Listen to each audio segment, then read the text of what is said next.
Ho messo 10 euro, vediamo cosa succede. Via. 27, 59, 110, 221, 443, 887. Poi adesso mi fermo, prelevo.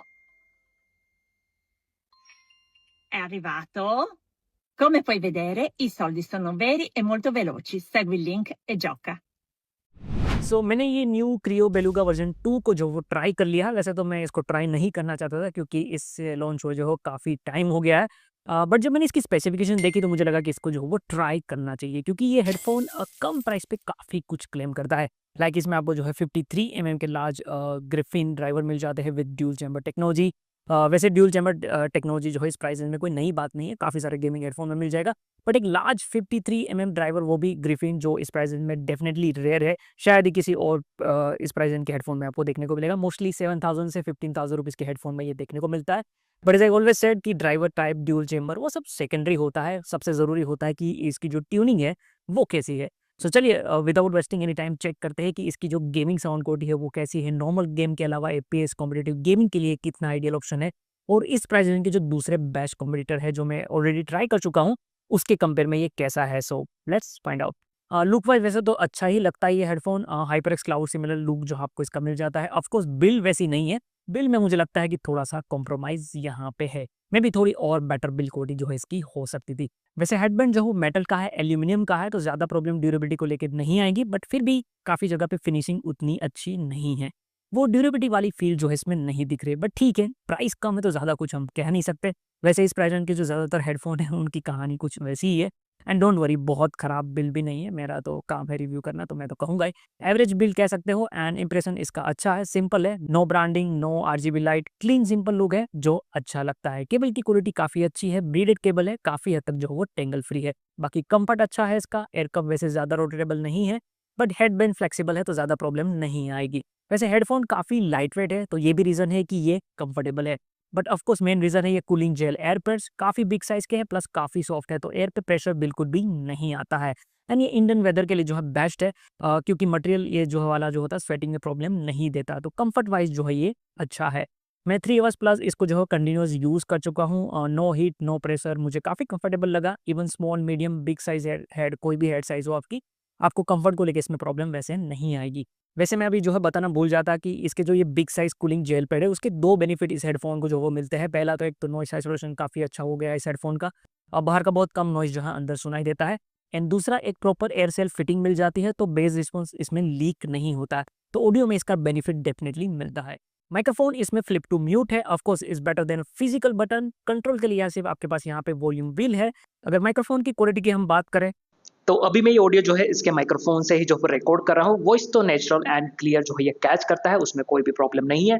But voice की volume इसमें थोड़ी सी कम catch होती है, because microphone तो जो है वो फ्लेक्सिबल है, बट एडजस्टेबल उतना ज़्यादा नहीं है, तो उसकी प्लेसमेंट थोड़ी सी जो है वो दूर रहती है, प्लस साइज छोटी है, तो ऑफकोर्स ये भी जो है एक रीज़न है।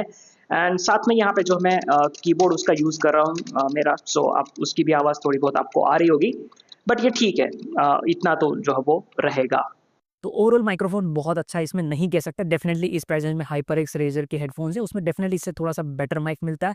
बट अगेन ये क्वालिटी भी जो है वो एक्सेप्टेबल है। इन गेम या फिर डिस्कॉर्ड में यूज़ किया है मैंने, एंड टीममेट को कोई प्रॉब्लम जो है आपको सुनने में नहीं आती है। Now let's talk about the sound quality. So मैंने इसको PUBG, PC, CSGO and mobile में, बीजीएमआई में जो है इसको टेस्ट किया है। इसके अलावा ऑफ कोर्स मैंने मूवी एंड म्यूजिक में भी जो है इसको टेस्ट किया है। एंड साथ में मैं इसको जो है अपने खुद के सॉफ्टवेयर गीकमैन ऑडियो लैब पे जो है इसको टेस्ट कर चुका हूँ, जिसमें 30 plus different headphone IEM earbud testing steps होते हैं। गेमिंग के अलावा कम्युनिटी गेमिंग के लिए डेडिकेटेड टेस्ट है, प्रीसेट इक्वलाइजर ट्यूनिंग मोड भी है। अभी ये बीटा टेस्ट में है, जल्दी ये खत्म हो जाएगा, एंड जैसे इसमें मैं यूआई चेंज करूंगा, आप जो है मेरी वेबसाइट गीकमैन से इसको डाउनलोड कर पाओगे। सो सारे डिटेल टेस्टिंग के बाद अगर मैं बताऊं तो मैंने इस हेडफोन का जो फर्स्ट वेरिएंट था वो भी ट्राई किया है। 2 साल पहले आई थिंक मैंने उसको ट्राई किया था। उसके कंपेयर में डेफिनेटली इस हेडफोन में जो है वो इंप्रूवमेंट है। ट्यूनिंग में इम्प्रूवमेंट ज़्यादा नहीं है, बट हाँ, ड्यूल चैम्बर और ग्रिफिन ड्राइवर के वजह से जो है ज़्यादा इंप्रूवमेंट फील हो जाती है ना। ऑफ कोर्स और लार्ज 53 ड्राइवर साइज़ है, तो उसका भी थोड़ा सा जो है कंट्रीब्यूशन है। वैसे आई थिंक इस प्रेजेंट में यही एक गेमिंग हेडफोन है जिसके अंदर आपको जो है ग्रिफाइन ड्राइवर मिल जाता है। इस प्रेजेंट में आई थिंक दूसरा कोई हेडफोन नहीं है।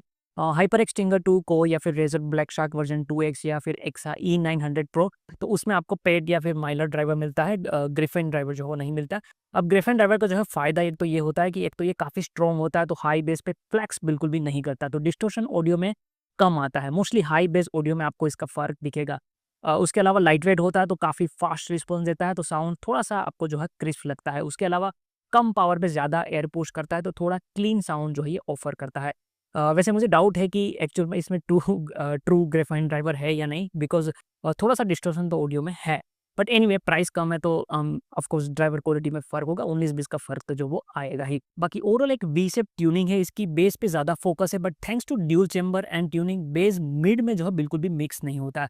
जो एज़ अ गेमिंग हेडफ़ोन अच्छा साइन है। सो गेमिंग में अगर कॉम्प्लेक्स सिचुएशन हो रही है जहाँ पे ग्रेनेड ब्लास्ट हो रहा है, साथ ही में व्हीकल अप्रोच अगर एक साथ हो रहा है, तब भी आपको फुटस्टेप जो है ईज़िली डायरेक्शन के साथ सुनाई देते हैं, तो ये अच्छा है।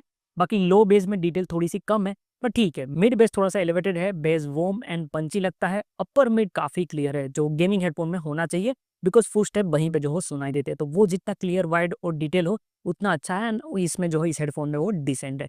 ट्रबल थोड़ा कहीं पे शार्प फ़ील करता है, बट बहुत ज़्यादा फैटिग फ़ील जो वो नहीं करवाता। अगर गेमिंग के हिसाब से अगर मैं बताऊँ तो पबजी, पीसी, सीएसगो, बीजीएमआई में आपको फुटस्टेप डायरेक्शन, व्हीकल और बुलेट फायर डायरेक्शन ईज़िली इसमें सुनाई देते हैं। तो डायरेक्शनल साउंड इसमें अच्छा है, सेपरेशन अच्छा है, ड्यूल चैम्बर एक्चुअली यहाँ पे काम आता है, एंड जैसा मैंने कहा था कि कॉम्प्लेक्स सिचुएशन में भी फुटस्टेप आपको इसमें ईज़िली सुनाई देते हैं। लेकिन एक चीज़ है, जैसा कि मैंने कहा था कि ट्रबल इसमें थोड़ा-सा शार्प है, एंड वेलोरेंट की जो ट्यूनिंग है वो वैसे भी थोड़ी-सी शार्प है, तो उसमें आपको थोड़ा-सा ये अनकंफर्टेबल लगेगा। बट ये प्रॉब्लम आप इक्वलाइज़र से जो वो सोल्व कर सकते हो।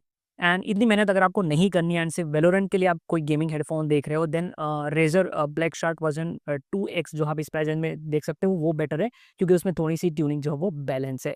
बाकी दूसरे गेम्स के लिए इसकी ट्यूनिंग जो है वो अच्छी है। इवन मूवी म्यूज़िक के लिए भी ये ठीक है। लोअर मिड में डिटेल कम है, थोड़ा-सा वोकल में है जो वो क्लैरिटी नहीं है, बट ये एक गेमिंग हेडफ़ोन है, and as a budget gaming headphone plus music headphone ये ठीक है।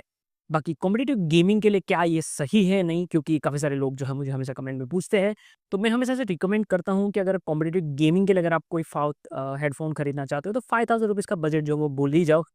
या फिर आप कर सकते हो कि इस प्राइस रेंज में जो है कोई बैलेंस ट्यूनिंग वाला इन ईयर मॉनिटर ईयरफ़ोन जो है वो खरीद लो, वो ज़्यादा बेटर है। क्योंकि कॉम्पिटिटिव गेमिंग के लिए एक balance audio plus mid range अच्छा होना चाहिए, एंड सबसे मेन इमेजिंग बहुत अच्छा होना चाहिए। तो इस प्राइस रेंज में सिर्फ वो आईएम के अंदर ही जो आपको मिलेगा, उसमें भी 1-2 ही अच्छे हैं, तो गेमिंग हेडफ़ोन में आपको जो है वो नहीं मिल पाएगा। बाकी ओवरऑल मेरे हिसाब से प्राइस के हिसाब से ये क्रियो बेलुगा वर्ज़न 2 अच्छा गेमिंग हेडफ़ोन है। इसमें अभी के लिए बेस्ट आप गेमिंग हेडफ़ोन अंडर ₹3000 डेफ़िनिटली जो है इसको कह सकते हो।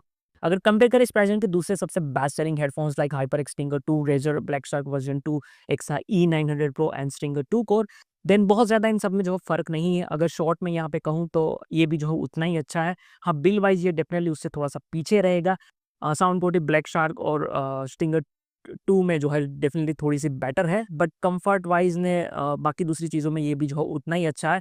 अगर कहा जाए कि मुझे अगर 4000 या ₹5000 मेरा बजट है, तो डेफ़िनिटली मैं वो 2 सिलेक्ट करूँगा, बट अगर ₹3000 में मुझे अच्छा हेडफ़ोन चाहिए, देन डेफ़िनिटली जो है मैं इसको सिलेक्ट करूँगा।